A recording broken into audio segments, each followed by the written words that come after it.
சென்னை சைதாப்பேட்டையில் தொழிலதிபர் ரன்வீர் ஷா வீட்டில் 60 சிலைகள் 4 ஐம்பொன் சிலைகள் உட்பட 60 சிலைகள் மீட்கப்பட்டிருக்கிறது. இது குறித்த முக்கிய செய்தியை நாம் தற்போது பார்த்து கொண்டிருக்கிறோம். சென்னை சைதாப்பேட்டை ஸ்ரீநகர் காலனியை சேர்ந்த ரன்வீர் ஷா உடைகள் ஏற்றுமதி செய்யும் தொழிலை செய்து வருகிறார். அவரது வீட்டில் 60 சிலைகள் கண்டுபிடிக்கப்பட்டிருக்கிறது. அதில் 4 சிலைகள் ஐம்பொன் சிலைகள் என்று தெரிவிக்கப்பட்டிருக்கிறது. இது குறித்த கூடுதல் விவரங்களை தருவதற்காக நமது செய்தியாளர் ராஜா நம்முடன் இணைகிறார். வணக்கம் ராஜா, எதன் அடிப்படையில் இந்த ரன்வீர் ஷா சுற்றி வளைக்கப்பட்டிருக்கிறார்? அவர் வீட்டிலிருந்து எத்தனை சிலைகள், அதில் எத்தனை ஐம்பொன் சிலைகள் இருக்கிறது? இது குறித்த கூடுதல் விவரங்களை பதிவு செய்யுங்க. சிலை கடத்தலில் முக்கிய நபராக இருந்து கைது செய்யப்பட்ட தீனதயாளிடம் விசாரிக்கும் பொழுது அவர் கொடுத்த வாக்குமூலத்தில் தன்னிடம் இருந்த சிலைகளை விற்றதில் இந்த ரன்வீர் ஷாவும் ஒருவர் என்று தெரிவித்திருந்தார். அந்த அடிப்படையில் 2016ஆம் ஆண்டு இந்த வீட்டில் சிலை கடத்தல் தடுப்பு பிரிவு போலீசார் சோதனையிட்டனர். அப்பொழுது இங்கு பல்வேறு சிலைகள் இருப்பது உறுதி செய்யப்பட்டது. ஆனால் ரன்வீர் ஷா தான் வாங்கியதற்கான ஆதாரம் வைத்திருந்ததால் இந்த சிலைகள் பழங்கால சிலைகள் என்பதற்கான ஆதாரத்துடன் மீண்டும், அதாவது இந்த வீட்டில் சில இடங்களை உடைத்து பெரிய சிலைகளாக இருப்பதால் எடுக்க வேண்டும் என்பதற்காக நீதிமன்றத்தில் இருந்து ஆணையுடன் இன்றைக்கு ஐஜி பொன்மாணிக்கவேல் தலைமையிலான போலீசார் உள்ளே சென்று சோதனையிட்டனர். தற்பொழுது சிலை கடத்தல் தடுப்பு பிரிவு போலீசார் தெரிவிக்கின்ற தகவலின்படி 60 சிலைகள் பல்வேறு கோவில்களில் இருந்து கொண்டு வரப்பட்ட பழங்கால 60 சிலைகள் இருப்பது கண்டுபிடிக்கப்பட்டிருப்பதாக தெரிவித்திருக்கிறார்கள். இதில் 4 சிலைகள் ஐம்பொன் சிலைகள், ஒரு பார்வதி சிலை, ஒரு விநாயகர் சிலை உட்பட 4 ஐம்பொன் சிலைகளும் அதே போன்று 60 பெரிய சிலைகள் இருப்பதும் தெரிய வந்திருக்கின்றது.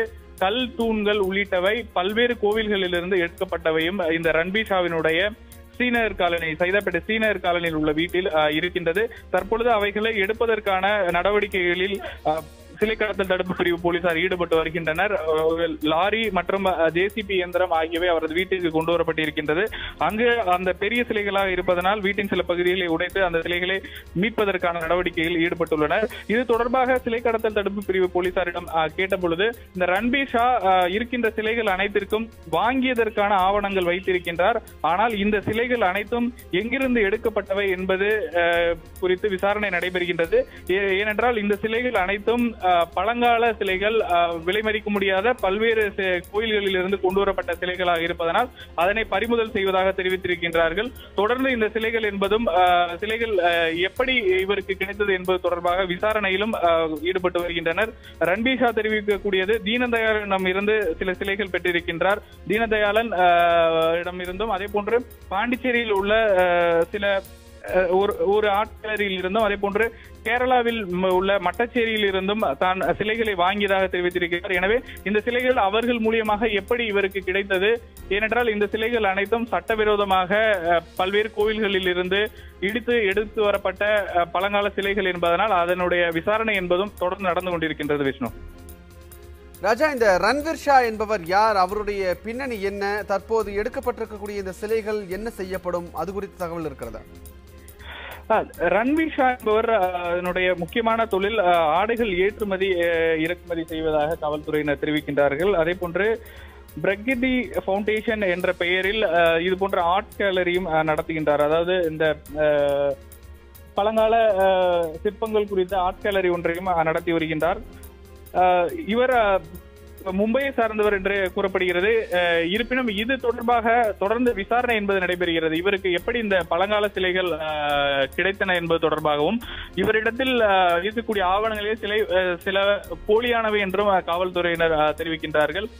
இருக்கக்கூடிய சிலைகளுக்கு அனைத்தும் வாங்கியதற்கான ஆவணங்கள் வைத்திருந்தாலும் இந்த சிலைகள் அனைத்தும் விற்க முடியாத, அதாவது விற்பனைக்கு எடுத்து வர முடியாத பழங்கால கோவில் சிலைகள் என்பதனால் தற்பொழுது இந்த பறிமுதல் என்பது நடைபெறுகிறது.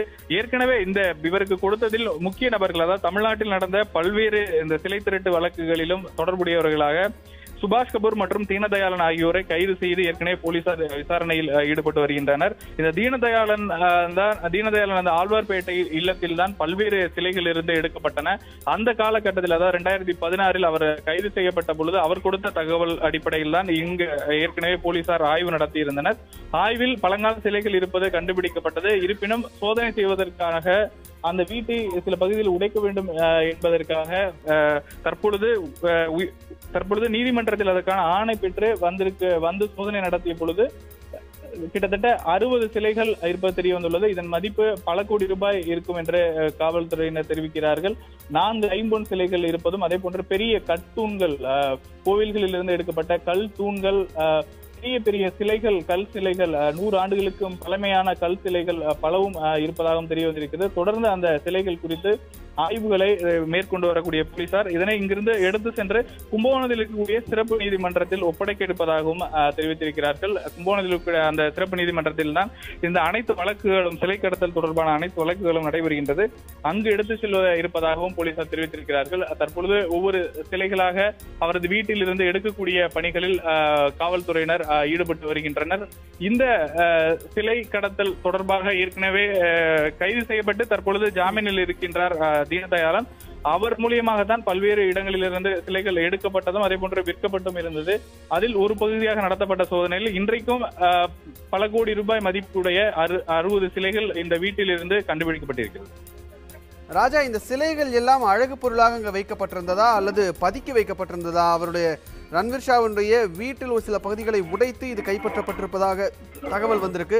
ஸோ இந்த சிலைகள் வீட்டில் பதுக்கப்பட்டிருந்ததா அல்லது அழகு பொருளாக பயன்படுத்தப்பட்டு வந்திருந்ததா?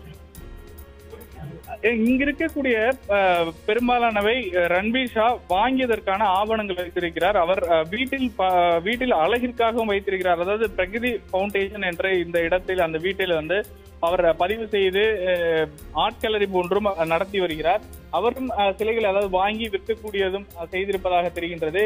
எனவே இந்த வீட்டில் வெளியில் இருக்கக்கூடிய சிறிய சிலைகளை தாண்டி உள்ளே பெரிய பெரிய சிலைகள் இருப்பதாக சிலை கடத்தல் தடுப்பு பிரிவு போலீசார் தெரிவிக்கிறார்கள். இவரிடம் இந்த சிலைகளுக்கான வாங்கியதற்கான ஆவணங்கள் இருக்கின்றன. 3 இடங்களில் இருந்து இந்த சிலைகளை வாங்கியதற்கான ஆவணங்களை அவர் வைத்திருக்கின்றார். ஒன்று சிலை கடத்தல் முக்கிய நபராக இருந்த தீனதயாளனிடம் இருந்து பெற்றது. அதே போன்று பாண்டிச்சேரியில் இருந்து ஒரு இடைத்தரகர் மூலியமாக, ஆர்ட் கேலரி நடத்தக்கூடிய இடைத்தரகர் மூலியமாக சிலைகளை வாங்கி இருக்கின்றார்.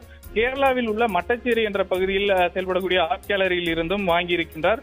இதற்கான ஆவணங்கள் இருக்கின்றன. ஆனால் இந்த சிலைகள் அனைத்தும் வாங்கி அழகு பொருளாக பயன்படுத்தக்கூடியதோ அல்லது விற்பனை செய்யக்கூடிய வகையிலான சிலைகளோ அல்ல. இவை அனைத்தும் பழங்கால சிலைகள். எனவே இவை எப்படி கோவில்களில் இருந்து திருடப்பட்டன, அதுவும் கோவில்களில் இருந்து திருடப்பட்ட சிலைகளாக இருக்கின்றது. இதை இவர் வைத்திருப்பது சட்டவிரோதம் என்று காவல்துறையினர் தெரிவிக்கின்றனர். அந்த அடிப்படையில் தான் தற்பொழுது இவரிடம் இருந்து இந்த சிலைகள் பறிமுதல் செய்யப்படுகின்றன. இந்த 60 சிலைகளும், இந்த 60 சிலைகளினுடைய மதிப்பும் பல கோடி ரூபாய்க்கு மேல் செல்லும் என்றும், இது வாங்கியது அதே போன்று வேறு யாருக்கும் விற்றிருக்கிறார்களா என்ற கோணத்திலும் தொடர்ந்து இந்த விசாரணை என்பது நீடிக்கின்றது. எப்படி இந்த சிலைகள் கிடைத்தன என்பதையும் தொடர் விசாரணையில் இருந்து வருகிறது. விஷ்ணு, உண்மை செய்திகளை உங்கள் கண்முன் கொண்டு வரும் காவிரி நியூஸின் யூடியூப் சேனலை சப்ஸ்கிரைப் செய்யுங்கள். நொடிக்கு நொடி நாட்டு நடப்புகளை தெரிந்து கொள்ள காவிரி நியூஸ்.tv, Facebook, Instagram, Twitter போன்ற சமூக வலைதள பக்கங்களோடு எப்போதும் இணைந்திருங்கள்.